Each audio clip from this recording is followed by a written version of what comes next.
यही नहीं सर, विपक्ष के कुछ नेताओं ने और विशेष तौर पर राहुल गांधी जी ने कहा कि उनको कुछ दिखता नहीं है। सर, ना उनको युवा दिखते हैं, ना युवाओं की उद्यमिता दिखती है। और मैं यही नहीं, ये लोग आइवरी टावर में रहते हैं, जहां खड़े वहीं के वहीं खड़े हैं। इनकी एक अलग अपनी दुनिया है साहब। ये ठहरे हुए पानी की तरह हैं, जिनको सड़ना मंजूर है लेकिन प्रवाहित होना मंजूर नहीं है। हमने तो मोदी जी के नेतृत्व में जो अभी आंकड़े बताए कि 2014 में भारत कहाँ था और आज 2025 में भारत कहाँ है। यही नहीं, हमारे युवाओं के पास नए आइडियाज हैं, इनोवेशन है, रेजोल्यूशन है, सॉल्यूशन है। लेकिन मैं एक सवाल इनसे पूछता हूं, 2014 से पहले स्टार्टअप कहां था? मोदी जी को युवाओं पर विश्वास था तो स्टार्टअप इंडिया लेकर आए। आज जितने कांग्रेस के सांसदों की आंकड़ा नहीं है ना, उससे ज्यादा भारत के यूनिकॉर्न का आंकड़ा 117 यूनिकॉर्न आज भारत में है। लेकिन कांग्रेस तो एक ही को स्टार्टअप करने में लगी रही। साहब, कितनी बार लॉन्च किया, ऐसा स्टार्टअप था कि वो पास ही नहीं हो पाया, बार बार फेल हो गया। और यही नहीं, अब तो हमारा प्रयास है, जहां 1 और 1.5 लाख से ज्यादा स्टार्टअप्स बन गई। फर्स्ट टाइम एंटरप्रेन्योर्स की कैटेगरी के लिए जहां 5 लाख महिलाओं को, SC ST को अब 2 करोड़ रुपए तक का टर्म लोन देने का काम मोदी सरकार करेगी। एक बहुत बड़ा कदम। इससे पहले मुद्रा योजना हो, स्वनिधि हो या emergency credit line guarantee scheme हो, इन सबके माध्यम से बैंकों ने शानदार काम किया। लेकिन यूपीए के समय पॉलिसी पैरालिसिस तो थी, साथ में फोन बैंकिंग भी थी। क्योंकि मनीष जी ने अभी कहा कि पॉलिसी पैरालिसिस इनके समय था, फोन बैंकिंग भी थी। 12 में से 11 बैंक घाटे में थे, पीसीए फ्रेमवर्क में थे। हम 4R लेकर आए और हमने बैंकों को सुधार किया। आज 12 के 12 बैंक मुनाफे में हैं। अकेला एसबीआई 66,000 करोड़ रुपए का मुनाफा कमा रहा है सर, 66,000 करोड़ का। यही नहीं सर, अगर आप देखिए, हम सर, मुझे 4-5 मिनट में खत्म कर दूंगा sir. If today we have to say, we can say Congress is anti business, anti entrepreneur and anti youth party. Sir, मैं एक आपके माध्यम से देश समाज के सामने, संसद सदन के सामने एक बात रखना चाहता हूं। एआई की बात की गई। क्या एआई केवल आर्टिफिशियल इंटेलिजेंस की बात है? मोदी ने कहा हम तो एस्पिरेशनल इंडिया को आर्टिफिशियल इंटेलिजेंस के साथ जोड़कर देख रहे हैं। लेकिन एआई एक एंटी इंडिया सोच के लिए भी है सर। वो लोग जो सेंसेक्स के गिरने पर सेलिब्रेट करते हैं, झूमते हैं, जो फाइनेंशियल इंस्टीट्यूशन को डैमेज करने के लिए लगातार प्रयासरत रहते हैं, जो भारत के नुकसान करने की बार बार कोशिशें करते हैं, जो भारत को बदनाम करने का प्रयास करते हैं, क्या आपको लगता है देश के लोग कभी उनके साथ खड़े होंगे? ये एआई जो है ना, एंटी इंडिया वाले, इनके साथ कभी कोई खड़ा नहीं होगा। और सर, एक गठबंधन भी बड़ा था। वो कहते हैं ना, 7 फेरे भी लेने हो तो सत्यता, समर्पण और प्रेम ना हो तो वो 7 जन्म का साथ भी नहीं चलता, 7 महीने भी नहीं चलता। और यही इंडी गठबंधन के साथ वो आज तार तार होता नजर आ रहा है। आज छोटे छोटे दल भी कांग्रेस को कहते हैं कि इनका नेतृत्व हमें नहीं चाहिए। यही नहीं सर, लीडर ऑफ ऑपोजिशन के लिए, नेता प्रतिपक्ष के लिए मैंने पहले भी कहा था कि नेता प्रतिपक्ष का पद जिम्मेदारी और ईमानदारी का है। लेकिन इनसे जिम्मेदारी और ईमानदारी की उम्मीद करना वैसा ही है जैसे किसी बिल्ली को दूध की रखवाली करने के लिए बोल दो सर।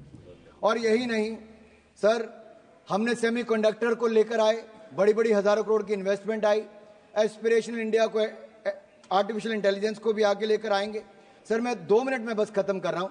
आर्टिफिशियल इंटेलिजेंस का इस्तेमाल मोदी जी भारत के सशक्तिकरण के लिए करना चाहते हैं, लेकिन विपक्ष के एक नेता इसको विभक्तिकरण के लिए करना चाहते हैं, क्योंकि वो एआई का उपयोग कास्ट सेंसस के लिए करना चाहते हैं, जो आज भी जात पात से बाहर ना आना चाहते हो।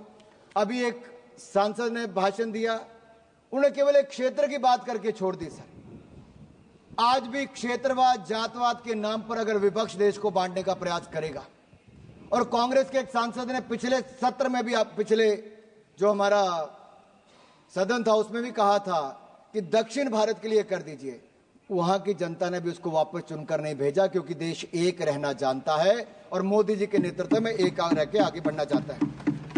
मैं राहुल गांधी जी ने कहा कि देश के फिस्कल डेफिसिट की बात की। मैं ये कहूंगा राहुल जी, आप फिस्कल डेफिसिट से ज्यादा अपने पॉलिटिकल डेफिसिट की चिंता कीजिए। फिस्कल डेफिसिट की चिंता मोदी जी कर लेंगे, दूसरे का मुझे पता नहीं। और यही नहीं सर, आज जो दिल्ली में केजरीवाल जी के साथ राहुल जी इल्लू इल्लू कर रहे थे ना, वो 70 में से 67 सीटों पर उनकी जमानत जब्त हो गई, खाता खुल नहीं पाया। और मैंने पहले भी कहा था, डबल डेटिंग करने वालों का हाल वो आज यहां पे नजर आ गया है। और राहुल गांधी जी के आइडियाज और विपक्ष के आइडिया को विपक्ष ने देश ने माना नहीं। सर, ये आखिरी 2 लाइनें कह के मैं खत्म कर रहा हूं सर, क्योंकि सर मैं इतना ही कहूंगा, उन्होंने आंकड़े दिए हैं ना, आज देश और दुनिया में सर एक बहुत बड़ा आयोजन चल रहा है, वो है दिव्य और भव्य महाकुंभ का। भक्ति, अध्यात्म और सामाजिक समरसता से ओत प्रोत भारत का दर्शन करने का इससे अवसर मिलता है। सर, मुझे भी परसों जाने का अवसर मिला, मैंने भी कुंभ में स्नान किया। मैं इस अलौकिक आनंद का वर्णन नहीं कर सकता। वैसे वहां के माहौल के बारे में एक बात जरूर मैं कर सकता हूं कि जात पात पूछे नहीं कोई, हरि को भजे सो हरि के होई। धन्यवाद। कहने के लिए सर, प्रयागराज में कुछ लोग कहते हैं कि उनके पुरखों ने, जैसे मान लीजिए जवाहरलाल नेहरू जी ने कुंभ में स्नान किया था, लेकिन आज की पीढ़ी जाने के लिए तैयार नहीं है। हालांकि जाते तो अवसर मिल जाता स्नान करने का भी, भारत के दर्शन करने का भी, दादाजी की समाधि पे फूल चढ़ाने का भी। और यही नहीं, हाँ हो सकता है सर अंकल सोरोस और अंकल सैम ने मना किया हो, कृपया समाप्त और फतवा जारी कर दिया हो कि ना कोई रामलला के दर्शन करने जाएगा, ना कोई कुंभ स्नान करने जाएगा। सर, ये वही है जो दिल्ली के चुनाव में जिनके कृपया समाप्त sir, don't cut my time sir. समाप्त कर दिए सर, मैं बजट समाप्त कर दे। सर, मैं समाप्ति कर रहा हूं सर, मैं इतना ही कहूंगा। काफी बात आपने सर, मैं सर ये लास्ट लाइन कह के कर रहा हूं कि जहां हम भारत की क्षमताओं को बढ़ाने का काम कर रहे हैं, वहीं पर जब हमने बिहार के बारे में बात की कि मखाना बोर्ड वहां पे बनाएंगे, तो जो लोग वहां जाके दूसरों के साथ मटन बनाने का काम करते थे, मखाना बोर्ड पर उनके चेहरे मुरझा गए। ऐसा क्यों है सर? सर, ग्रीनफील्ड एयरपोर्ट की बात हमने बिहार के लिए तो उसका विरोध करना शुरू कर दिया। कोसी कनाल प्रोजेक्ट की बात की, national institute of food technology की बात की, तो उस पर भी सर मैं ये कहूंगा कि मोदी सरकार का ये बजट जो है वो विकसित भारत बनाने के लिए है, वो उसी दिशा में आगे बढ़कर है। और पूरे देश ने मोदी जी के इस बजट का स्वागत किया है। आपने मुझे बोलने